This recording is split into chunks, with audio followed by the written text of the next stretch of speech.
Kapapasok lamang po ng balita, 6 na sasakyan ang nagkarambola sa bahagi ng Tandang Sora sa Quezon City. Para sa detalye, may unang balita si Mark Salazar. Mark.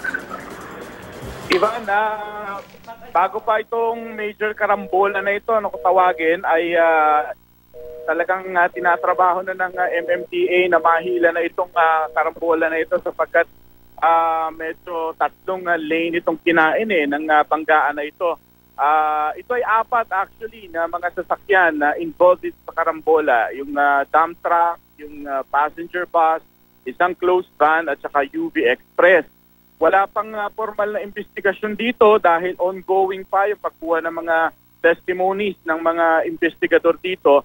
Pero sa mga paunang impormasyon at pag-amin na rin naman ng dump truck driver, ay itong dump truck ang may kasalanan dahil siya yung nawalan ng metro. Ito ay malapit sa intersection ng Commonwealth at saka nitong Tandang Sora sa may stoplight. At ang sinasabi ng dump truck driver, mga 500 meters bago itong stoplight na ito, naramdaman niya nang wala na siyang preno. Kaya pagewang-gewang na siya, umahanap siya ng spot na kanyang babanggaan. Pag anong sitwasyon daw, yung pinakamahinang damage na lamang daw, yung kanyang iniisip.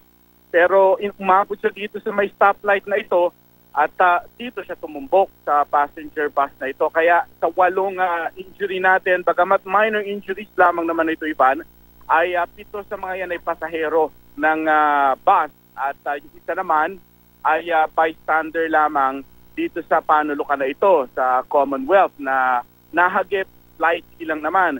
So itong mga driver na mga involved dito sa karambola ito ay hawak na ngayon ng otoridad para lamang sa investigation, pero yung determination ng liability ay wala pa naman sa puntong yon.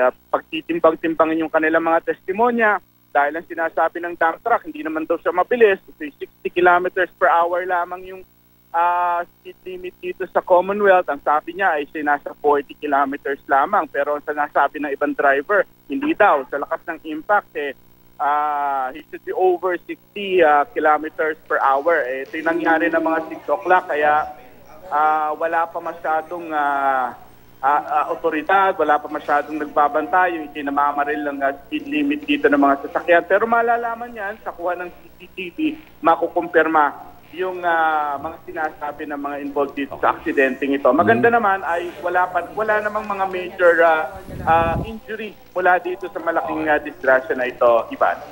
Mark Salazar, maraming salamat.